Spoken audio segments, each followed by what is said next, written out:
नमस्कार, मैं हूं आपके साथ चंदन भारद्वाज और आप देख रहे हैं दिल्ली एनसीआर की खबरों से जुड़ा हमारा ये विशेष बुलेटिन। राजधानी दिल्ली में सोमवार से नर्सरी से 8वीं तक की कक्षाओं के बच्चों के लिए स्कूल खुल रहे हैं। इसके लिए स्कूलों ने छात्रों के स्वागत के लिए तैयारी कर ली है। कोरोना महामारी के कारण लंबे समय तक बंद रहने के बाद बीते सोमवार से 9वीं से 12वीं तक के स्कूल खुल गए हैं, जबकि 14 फरवरी से नर्सरी से 8वीं तक की कक्षाओं के लिए स्कूल 2 साल बाद खुल रहे हैं। इसके लिए स्कूलों ने मैसेज और ईमेल के माध्यम से सहमति पत्र भेजे हैं। स्कूलों की ओर से अभिभावकों को कहा गया है कि वो ये सुनिश्चित करें कि बच्चे अपना सामान इस्तेमाल करें। स्कूल में खेल या अन्य किसी सभा का आयोजन नहीं किया जाएगा। नर्सरी से तीसरी तक की कक्षाओं के बच्चों को अभी भी अभिभावक स्कूल भेजने से डर रहे हैं। माता पिता का कहना है कि हमने प्रार्थना सभा अलग अलग कक्षाओं के आधार पर कराने का फैसला किया है, जिससे कि कोविड प्रोटोकॉल का पालन हो। वहीं दूसरी तरफ स्कूल संचालकों का कहना है कि स्कूल खोलने के लिए तैयार हैं। इस दौरान बच्चों की सुरक्षा के लिए कोविड प्रोटोकॉल्स को ध्यान रखा जाएगा। तो बड़ी जानकारी इस वक्त हम आपको देते हुए जो साफ तौर पर निकलकर सामने आ रही है कि दिल्ली में एक बार फिर जो है नर्सरी से लेकर कक्षा 8वीं तक के स्कूल जो हैं खुलते हुए नजर आएंगे। तमाम बच्चे जो हैं वो तकरीबन 2 साल के लंबे इंतजार के बाद एक बार फिर से जो हैं अब स्कूलों की तरफ जाते हुए नजर आएंगे और इसको लेकर तमाम स्कूल जो हैं अब तैयारियां करती हुई नजर आ रही हैं और स्कूलों की तरफ से अभिभावकों को एक सहमति पत्र भेजा गया है, जिसे हस्ताक्षर करने के बाद ही बच्चों को जो है स्कूल आने की अनुमति स्कूल प्रशासन द्वारा दी जाएगी। तो स्कूल जो है अब कोरोना संक्रमण की महामारी के कम होते मामलों के बीच खुलते हुए नजर आ रहे हैं और इसी पर ज्यादा बातचीत करने के लिए डॉक्टर विनय अग्रवाल, पूर्व अध्यक्ष इंडियन मेडिकल एसोसिएशन, हमारे साथ जुड़ रहे हैं। डॉक्टर साहब, बहुत बहुत स्वागत है आपका। किस तरीके से आप देख रहे हैं इस फैसले को, जहां पर दिल्ली सरकार कक्षा नर्सरी से लेकर 9वीं तक के स्कूल्स भी अब खोलती हुई नजर आ रही है? नमस्कार। मैं तो पर्सनली मैं ऐसा सोचता हूँ जी, ये जो डिसीजन दिल्ली सरकार ले रही है ये उचित डिसीजन है। लगभग 2 साल से बच्चों की मानसिक स्थिति बहुत बुरी खराब हो चुकी है जी। और घर पर रहकर ऑनलाइन क्लासेस करते करते वो भी ऑनलाइन क्लासेस भी प्रॉपर नहीं होती है, जैसा कि हम लोगों के सिस्टम में ऐसा नहीं है। तो उसके अलावा भी अब जिस प्रकार के केसेस लगभग 1000 के आसपास ही रहे हैं या 900 तक भी आ गए हैं, तो उस सिचुएशन को अगर हम देखते हैं तो हम ये कह सकते हैं कि हम लगभग अपनी थर्ड वेव ये जो थी इससे बाहर निकल आए और हमको अब इकोनॉमी के बारे में सोचना चाहिए, हमको रिहेबिलिटेशन के बारे में सोचना चाहिए, हमको बच्चों की एजुकेशन के बारे में सोचना चाहिए, हमें लोगों की वेजेस के बारे में सोचना चाहिए, एम्प्लॉयमेंट के बारे में सोचना चाहिए। तो इन सब चीजों को अगर हम सोचते हैं और यही चीज अप्लाई होती है बच्चों के स्कूलिंग पे, तो मुझे तो मेरी राय ये है ये एक अच्छा कदम है। लेकिन साइमल्टेनियसली सरकार को 2 काम और करने चाहिए। एक तो अपग्रेड करें, ये जो 15 से 18 साल के बच्चों का वैक्सीनेशन है अब इसको 12 से ऊपर कर दिया जाए, 12 से ऊपर तक का वैक्सीनेशन शुरू कराया जाए और वो जरूरी है उसको भी उसी वार फुटिंग पे लें, जिससे कि एक तो सेंस ऑफ सिक्योरिटी आता है उस वैक्सीनेशन से, और वैक्सीनेशन एज सच भी बहुत अच्छा। थर्ड वेव से हमारी मोर्टेलिटी को कितना कम किया है ये वैक्सीनेशन के द्वारा ही है। तो मैं तो सेंट्रल गवर्नमेंट को धन्यवाद भी देना चाहूंगा एसोसिएशन की तरफ से कि यही गवर्नमेंट कर सकती थी, जिसमें 170 करोड़ वैक्सीनेशन लोगों को लगाए गए। लेकिन डॉक्टर साहब थोड़ा सा और ध्यान दें। डॉक्टर साहब, अभी भी जो छोटे बच्चों के अभिभावक हैं, खासकर वो जो नर्सरी से लेकर कक्षा 3री 4थी तक पढ़ते हैं, वो बच्चों को स्कूल भेजने से हिचकिचा रहे हैं। इसके पीछे जो सबसे बड़ी वजह है वो ये है कि उनके जो बच्चे हैं वो वैक्सीनेटेड नहीं हैं। ऐसे में इस वक्त उन बच्चों को कितना खतरा है, ये भी जरा आप हमारे दर्शकों को समझाइए। देखिए, अगर हम इंटरनेशनल फिगर्स देखते हैं तो इस उम्र के छोटे बच्चों में बहुत कम केसेस हुए हैं। बाहर भी देखें, यूरोप में भी देखें और बाकी देखें, यंग एडल्ट्स में तो इस प्रकार की ज्यादा केसेस थर्ड वेव में आए थे, लेकिन छोटे बच्चों में नहीं आए। एंड छोटे बच्चों में इम्यूनिटी भी बहुत अच्छी होती है। तो बेसिकली उस पॉइंट ऑफ व्यू से अगर हम देखते हैं तो मेरे को लगता है कि अभिभावकों को इस बात में डर नहीं लगना चाहिए और उनको आगे बढ़कर आना चाहिए, और साथ में और फिर साइमल्टेनियसली स्कूलों को भी हाइब्रिड मोड पे रखना चाहिए कि अगर कोई ऑनलाइन क्लासेस लेना चाहता है कुछ समय के लिए तो वो कॉन्फिडेंस गेन हो, तो लेट उनको ऑनलाइन क्लासेस भी चलती रहें लेकिन साथ साथ फिजिकल अटेंडेंस भी होनी चाहिए। ठीक है। किस तरीके से डॉक्टर साहब, आपसे एक और महत्वपूर्ण सवाल जो आपके माध्यम से तमाम दर्शक भी समझना चाहेंगे, अब जिस तरीके से कोरोना संक्रमण के मामले लगातार कम हो रहे हैं तो इस बात को लेकर देश में तमाम जो अलग अलग जगहों पर रेस्ट्रिक्शंस थे वो भी अपलिफ्ट हो रहे हैं। क्या ये समझा जाए कि ओमिक्रॉन का खतरा पूरी तरीके से हट चुका है और अब इस साल जो है लगभग लोग कोरोना मुक्त रह सकेंगे? देखिए, ये सवाल तो भगवान से ही पूछना पड़ेगा, लेकिन हाँ मैं ये जरूर कहूंगा कि जहां तक इस थर्ड वेव का सवाल है और जिस प्रकार से डिक्लाइन हो रहे हैं केसेस, मोर्टेलिटी भी कम हो रही है, उस हिसाब से हम कह सकते हैं कि एक तरीके से हम थर्ड वेव से बाहर होते जा रहे हैं धीरे धीरे। लेकिन अभी भी अगर देखें तो 60-70 हजार केसेस देश में आ रहे हैं, राइट? तो लेकिन फिर भी अगर देखें तो हम लगभग थर्ड वेव से बाहर है। ये कह पाना मुश्किल होगा कि अब आगे से ऐसे केसेस नहीं आएंगे, लेकिन एक्सपर्ट्स का तो ये कहना है कि कोविड और ये जो ओमिक्रॉन है सब है, इससे come to stay like any other illness. तो हमारे हॉस्पिटल्स और हमारे डॉक्टर्स को और हमारी पब्लिक को भी उससे एक तरीके से अपना समझना चाहिए उसको, और जो भी इसके प्रिवेंशन है, जैसे कोविड एप्रोप्रिएट बिहेवियर है जिसमें मास्किंग है या उसमें सोशल डिस्टेंसिंग है या सैनिटाइजेशन है और या वैक्सीनेशन है, इन सब चीजों पे पूरा जोर देना चाहिए और साइमल्टेनियसली नॉर्मल रूटीन वर्क भी करते रहना चाहिए। ठीक है, बहुत बहुत शुक्रिया सर आपका मेरे साथ जुड़कर तमाम जो महत्वपूर्ण बात है वो दर्शकों तक समझाने के लिए। तो निश्चित तौर पर जिस तरीके से कोरोना संक्रमण के मामलों के कारण बीते 2 साल से तमाम स्कूल्स जो हैं उन पर पाबंदी लगी हुई थी, उन पर तालाबंदी थी, तो अब जो तमाम बच्चे हैं एक बार फिर स्कूलों की तरफ सोमवार से लौटते हुए नजर आएंगे और इसको लेकर बच्चे भी उत्साहित नजर आ रहे हैं। यूपी के गौतम बुद्ध नगर में कोरोना वायरस की तीसरी लहर के कारण लगाए गए कई प्रतिबंध शनिवार को खत्म किए जा रहे हैं। नोएडा प्रशासन ने जिले में सिनेमा हॉल, रेस्टोरेंट और जिम खोलने का निर्णय ले लिया है। इससे यहां रहने वाले लोगों को काफी राहत मिलेगी। शनिवार को वीकेंड होने के कारण सिनेमा हॉल और रेस्टोरेंट में अच्छी संख्या में ग्राहकों के पहुंचने की उम्मीद है, जिससे सिनेमा हॉल और रेस्टोरेंट मालिक खुश हैं। सिनेमा हॉल मालिकों का कहना है कि इसकी तैयारियां कर ली गई हैं। सिनेमा हॉल को सैनिटाइज कर दिया गया है। हॉल में किसी को बिना मास्क के प्रवेश नहीं दिया जाएगा। इससे ठीक एक दिन पहले 10 फरवरी यानी गुरुवार को यूपी विधानसभा चुनाव के पहले चरण के चुनाव के तहत नोएडा में मतदान हुआ था। नोएडा में अब कोरोना के मामलों में संख्या काफी कम हो गई है।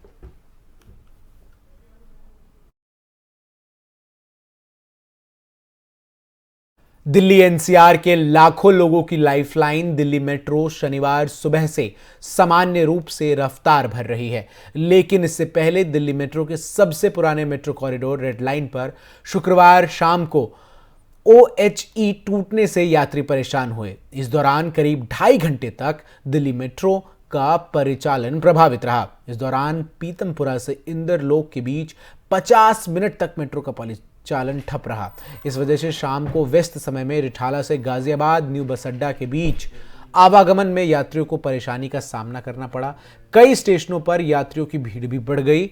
इस वजह से कई स्टेशनों पर यात्रियों का प्रवेश रोक दिया गया। रात 8 बजे OHE ठीक होने के बाद रेड लाइन पर मेट्रो का परिचालन सामान्य हो गया।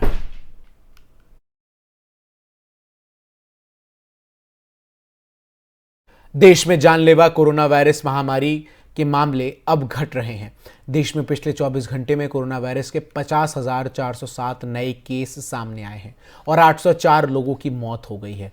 तो वहीं बीते दिन 58,077 मामले दर्ज किए गए थे। देश में पॉजिटिविटी रेट अब 3.48% हो गया है। केंद्रीय स्वास्थ्य मंत्रालय की ओर से जारी किए गए आंकड़ों के मुताबिक देश में अब एक्टिव मामलों की संख्या घटकर 6,10,443 हो गई है। वहीं इस महामारी से जान गंवाने वालों की संख्या बढ़कर 5,07,981 हो गई है। आंकड़ों के मुताबिक बीते दिन 1,36,962 लोग ठीक हुए, जिसके बाद अभी तक 4,14,68,120 लोग संक्रमण मुक्त हो चुके हैं।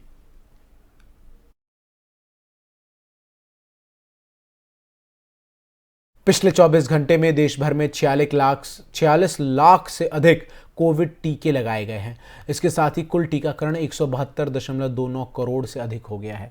केंद्रीय स्वास्थ्य एवं परिवार कल्याण मंत्रालय ने बताया कि पिछले 24 घंटे में देश में 46,82,662 कोविड टीके लगाए गए। इसके साथ ही आज सुबह 7 बजे तक 172,29,47,4688 कोविड टीके दिए जा चुके हैं। मंत्रालय ने बताया कि पिछले 24 घंटे में कोविड संक्रमण के 50,407 नए मरीज सामने आए हैं। इनके साथ ही देश में कोरोना रोगियों की संख्या 6,10,443 हो गई है। यह संक्रमित मामलों का 1.43% है। दैनिक संक्रमण दर 3.48% हो गया है।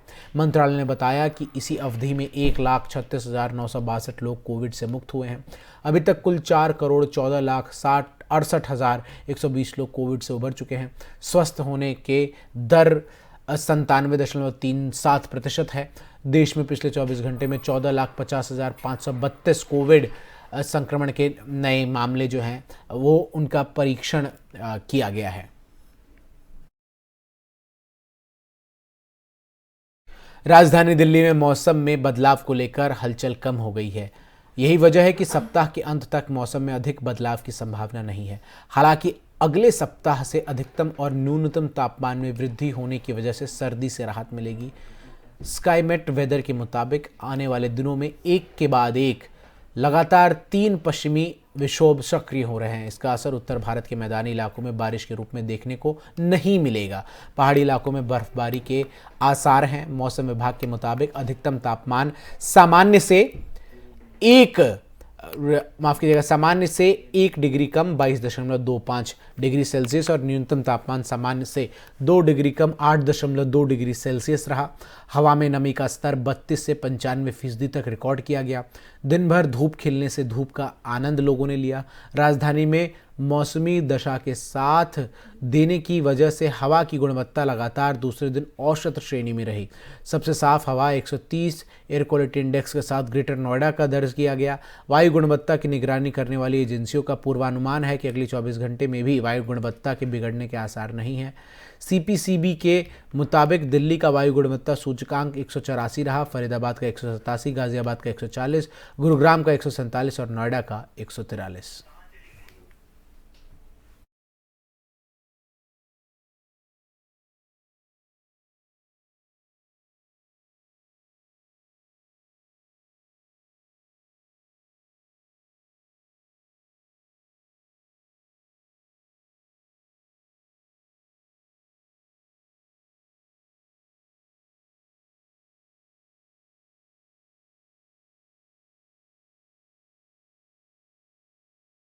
रुक करते एक बड़ी खबर का जो इस वक्त निकलकर सामने आ रही है राजधानी दिल्ली से, जहां पर दिल्ली सरकार के अफसरों का, दिल्ली पुलिस के अफसरों का जो है वो तबादला किया गया है। बड़ी खबर इस वक्त जो निकलकर सामने आ रही है, दिल्ली पुलिस में बड़े पैमाने पर तबादले किए गए हैं। बड़ी जानकारी इस वक्त की आपको देते हुए, बड़े पैमाने में दिल्ली पुलिस में तबादले किए गए हैं। 56 इंस्पेक्टर्स का ट्रांसफर हुआ है। पुलिस कमिश्नर ने ये ट्रांसफर जो है वो किए हैं।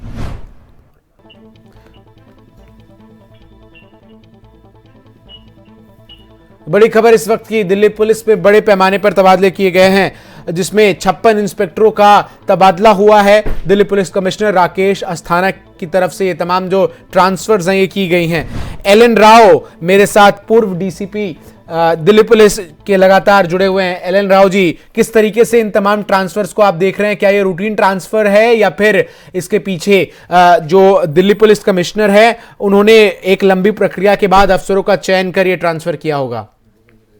देखिए, मैंने भी ये लिस्ट देखी है। इसमें तो एक तो 15 साइबर पुलिस स्टेशन जो अभी रिसेंटली बनाए थे साइबर क्राइम को रोकने के लिए, उनमें SHOs लगाने थे। उनको काफी सर्च करने के बाद में जिनकी कैपेबिलिटी है, साइबर के बारे में जिनका इंटरेस्ट है, उनको सिलेक्ट करके उनको SHO लगाया गया है। और कुछ जो SHO पुराने थे उनको दूसरी यूनिट्स में भेजा गया है। और मैं समझता हूँ कि अभी जो दिल्ली पुलिस में SHOs लगाने की या इंस्पेक्टर्स के ट्रांसफर की जो पोस्टिंग का एक बोर्ड बनाया हुआ है। वो बोर्ड में सीनियर ऑफिसर्स होते हैं, वो डिसाइड करते हैं। हर एक ऑफिसर का रिकॉर्ड चेक किया जाता है। जो सुटेबल आदमी होता है उसको बिना सिफारिश के आजकल एसएचओ लगाए जा रहे हैं। कोई सिफारिश की जरूरत नहीं है, ऑन मेरिट ये सब हो रहा है। और मैं समझता हूँ ये जो एसएचओ की जो ट्रांसफर हुई है, जो 56 आप इंस्पेक्टर्स की बात कर रहे हैं, ये एक प्रकार से स्पेशल ड्राइव को चलाने के लिए, क्राइम को रोकने के लिए, और उनकी अच्छी पकड़ है, अगर मजबूत पकड़ रहेगी क्राइम को रोकने के लिए, ये सफलता का एक तरफ से एक पहला कदम है। जी जी। और एक बड़ा महत्वपूर्ण पॉइंट इन ट्रांसफर से जो याद आ रहा है वो 2 दिन पहले का है, जब दिल्ली पुलिस कमिश्नर राकेश अस्थाना ने कहा कि ट्रांसफर के लिए नेताओं से सिफारिश करने वाले पुलिसकर्मियों की अलग फाइल बनेगी। इस पर वो बड़े सख्त लहजे में कहते हुए नजर आए थे। तो क्या इन ट्रांसफर्स में इसकी झलक दिख रही है आपको?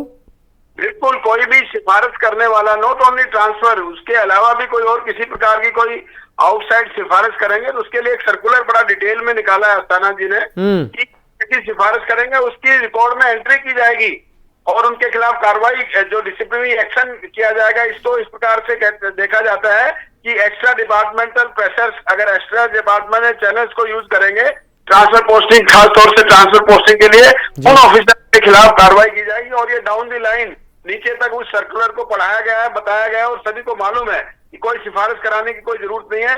जो कैपेबल है, जो मेरिट पे है, वो उसको पोस्टिंग मिल जाएगी। ठीक है, बहुत बहुत शुक्रिया एलन राव सर, आपका हमारे साथ जुड़कर जो महत्वपूर्ण बातें हैं इन पोस्टिंग्स को लेकर वो दर्शकों तक क्लियर करने के लिए। तो निश्चित तौर पर बड़ी खबर जो इस वक्त दिल्ली से निकल कर आई, जहां 56 इंस्पेक्टर्स का ट्रांसफर किया गया।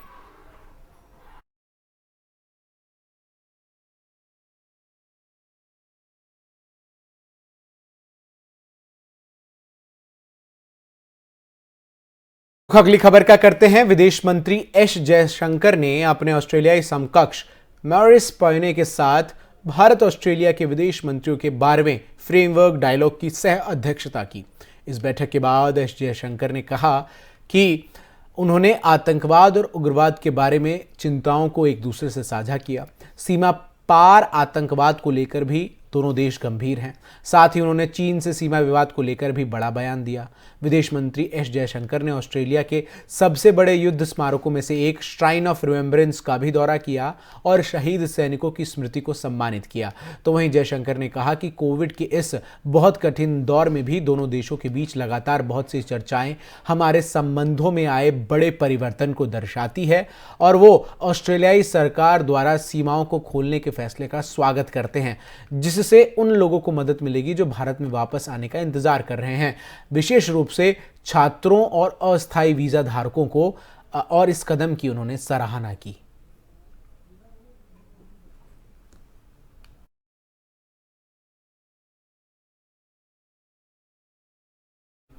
मेरठ में सपा के पूर्व मंत्री शाहिद मंजूर के बेटे नवाजिश खान का एक वीडियो जमकर वायरल हो रहा है। वीडियो में करीब 12 कार्यकर्ता हथियारों से लैश नजर आ रहे हैं। सपा साथ ही कार्यकर्ता सरेआम फायरिंग करते हुए भी दिखाई दे रहे हैं। बताया गया कि जब पुलिस तक ये वीडियो पहुंचा तो पुलिस ने इस वायरल वीडियो की पड़ताल की, जिसमें यह सामने आया कि वायरल वीडियो 2016 का है। इसमें साफ तौर पर देखा जा सकता है कि फायरिंग, अब इस बात की जांच हो रही है लाइसेंसी असले से की गई थी कि नहीं। आपको बता दें कि किठौर विधानसभा क्षेत्र से पूर्व मंत्री शाहिद मंजूर चुनाव लड़ रहे हैं। मतदान के समय पूर्व मंत्री के बेटे नवाजिश खान का ये वीडियो वायरल हुआ है। एसीपी प्रभाकर चौधरी ने बताया कि पूर्व मंत्री के बेटे की वायरल वीडियो की प्रथम जांच में सामने आया कि वीडियो साल 2016 का है। हथियारों से फायरिंग करने वाले लोगों की पड़ताल की जा रही है। देखा जा रहा है कि वीडियो में अवैध हथियार या लाइसेंसी हथियारों का प्रयोग किया गया है।